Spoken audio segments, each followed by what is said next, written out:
There are a lot, and I mean a lot, of different aquarium fish to choose from tiny nanofish to colossal monster fish. It can be hard for beginners to choose the right fish for them. That's why I've compiled my list of the top 10 easiest, most beginner friendly fish. All of these rankings are based upon their availability, ease of care, and overall tank requirements. Just remember that this is my personal opinion, so there will most likely be some disagreements. At the number 10 spot, we have the white cloud minnow. These little guys are super hardy, with them being more of a cold water species. For this reason, they don't actually need a heater in their tanks. In fact, it's probably best not to have one. They are a nano fish, so they can live in anything as small as a 5-gallon tank. Because of their small size, you're definitely going to want to be careful of tank mates, making sure that you don't get anything too large that will eat them, and of course that you get other peaceful fish. But overall, these guys will not attack each other or other fish. They also have really beautiful colors and are really cheap, which is very surprising for how amazing these guys are. And best yet, they are super easy to breed. Just be careful with tank mates, but overall, I would definitely recommend the white cloud minnow. In the ninth spot, we have goldfish. Now, I know what you're thinking, but Fishman, you put them in the top 10 worst community list. And yes, I did. I do not think they make a good community fish. However, there is no denying that these guys are easy fish to find and to care for. They are great for beginners that may want an easy tank to set up, with just a couple larger fish in them. You will need at least a 30-gallon tank, but honestly, I think 55 is the way to go. They are once again a cold water fish, like the white cloud minnow, so no need for a heater. The biggest thing to know with these goldfish is that they are messy. If you do want some, you will have to commit to weekly water changes.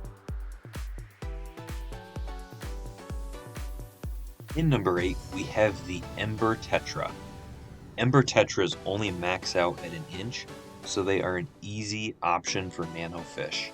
These little guys are a big schooling fish, so you'll need a large number of them. I'd say at least 6. Embers are so great for their reddish-orange coloration. They really do pop in a planted tank. Embers are really easy fish to keep. They don't pick fights, they appreciate lots of cover, and won't cause issues so long as their tank mates aren't too large to eat them. In number 7, we have the cherry barb.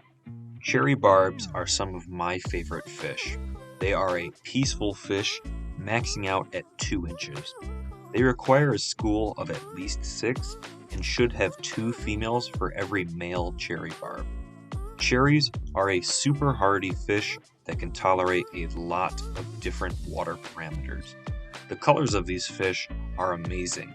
The females are this regal gold color, while the males are a very deep red that look great paired up with the females, especially in a planted tank. Overall, cherry barbs are a great beginner option for any mid-sized tank. In number 6, we have the only non-fish on this list, snails. Snails come in all different shapes and sizes. Some have more rounded shells, while others are more pointed. Whatever snail you get, they will be very low maintenance, as they really just graze on the algae in your tank. There's really not much to say with them, because they just kind of exist in your tank. But 2 things to avoid when getting a snail are snail-eating fish, as well as copper. Copper can be found in algae killers, so those are not safe to add with snails or even shrimp. Just keep this in mind when adding your snails. In number 5, we have Corydoras, or just Corys for short. Now, I've talked a lot about cories on some of my other top 10 lists, so I'm going to keep it brief. Cories are some really great beginner fish as they are extremely peaceful and easy to keep. They do enjoy having schools, so I'd recommend having at least 4, but in reality, the more the better. For feeding, just make sure you have some bottom feeder pellets to give exclusively for them, and you'll be all set. In the number 4 spot, we have the bristlenose pleco. Bristlenoses are a great fish for a beginner. They are not aggressive, grow to a max of only 6 inches, and are great algae eaters. Similar to cories, bristlenoses will need specific feedings. Boiled vegetables and gel foods are a great option for them. They also are a very easy fish to breed. All you really need is one male and one female and lots of cave-like structures for them to lay their eggs. Overall, they're a super helpful fish in your tank for eating algae and super great for beginners. In the third place, for the best beginner fish, we have the betta fish. In my eyes, no beginner fish list is complete without the betta fish. They are super hardy, can live in smaller sized tanks, and in general are great for anybody that may just want to keep one fish. I wouldn't put them in anything under 5 gallons, but if you wanted to include other fish to add with your betta, you'll either want a 10 to 20 gallon tank, depending on what you plan on adding. Bettas are also super resilient, which often lands them being in poor quality tanks, either with water or being in extremely cramped environments.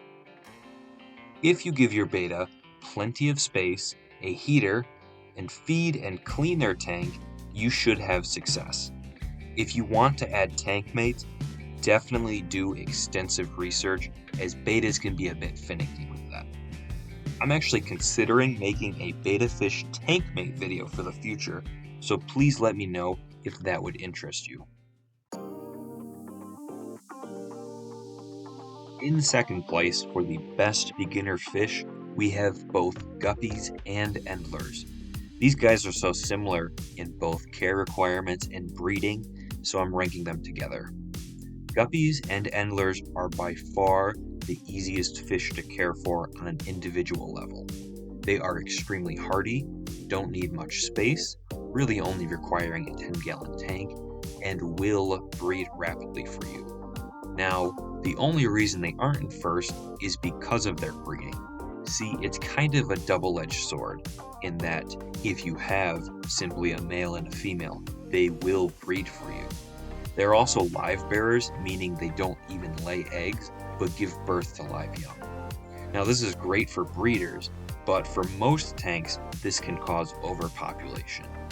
If you have fish that will eat the young, then it's slightly mitigated, but keep this in mind if you plan on getting a guppy or endler group. Because of this, you may just want to get males or females of whatever ones you want. It's just something to consider. In first place, for the best beginner fish are mollies, swordtails, and platies. Once again, these fish are all so similar that I often put them together, hence why they're all grouped up. Pretty much everything that was said about guppies and endlers applies to these guys. They are extremely hardy, only need a 10-gallon minimum, and breed easily. However, what puts them here is the fact that they don't breed nearly as rapidly as the guppies. They also are once again live bearers, meaning they don't lay eggs, but give birth to live young. While these fish do breed a lot, they also seem to eat their young once they are free swimming. So while some may survive, there's really not much of a need to worry about overpopulation, unlike with guppies and endlers. This is my reason why they are in the first place. So that's my list of the top 10 beginner fish. What did you think? Do you agree with my list? Or did I leave something out? Let me know in the comments down below. I also want to take a moment to share my new membership program. This will not affect the regular weekly upload schedule, as it's just a way to support the channel while getting some exclusive channel perks.